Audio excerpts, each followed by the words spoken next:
السلام علیکم ورحمۃ اللہ وبرکاتہ۔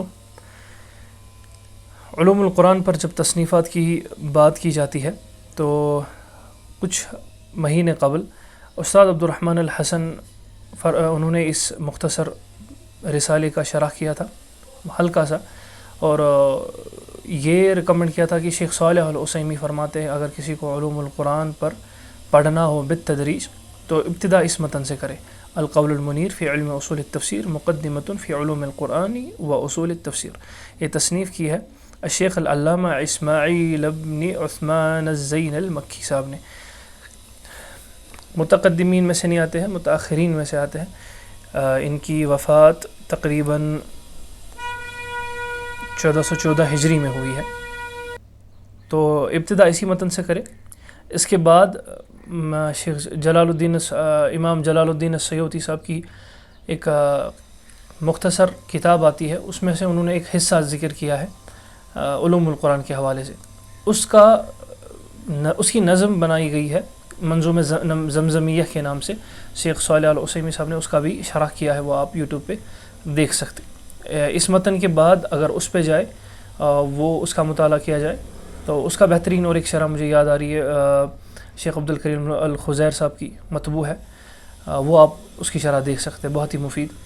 اور اس کے بعد آپ امام جلال الدین السیوطی صاحب کی جو کتاب، عظیم کتاب ہے اس پہ علوم القرآن پر، الاتقان فی علوم القرآن کے نام سے، تو یہ ہے بالتدریج۔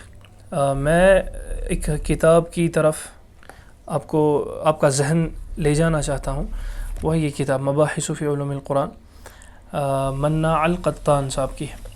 میں نے اس میں ایک، اگر طالب علم اس کی طرف بھی جانا چاہے تو جا سکتا ہے۔ یہ متن بھی میں نے، یہ کتاب بھی میں نے بہت ہی مفید اپنے لیے پائی۔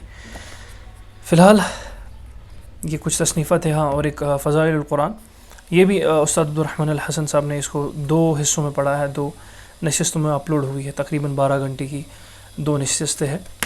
تو یہ روایتاً امام نسائی کی جو کتاب سنن نسائی الصغریٰ اور کبریٰ کے نام سے، یہ جو حصہ ہے فضائل القرآن کا، یہ سنن نسائی الکبریٰ سے ہے، یہ عبدالرحمن الحسن صاحب بھی کہتے ہیں۔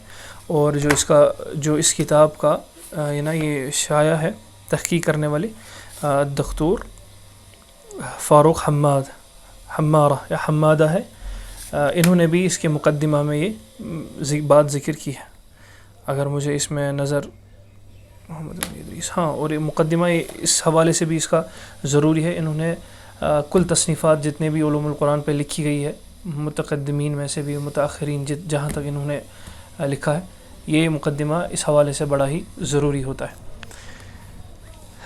تو یہ تھی کچھ تصنیفات علوم القرآن پہ، انشاءاللہ تعالی آگے بھی اس کے فوائد انشاءاللہ میں ذکر کروں گا۔ السلام علیکم ورحمۃ اللہ۔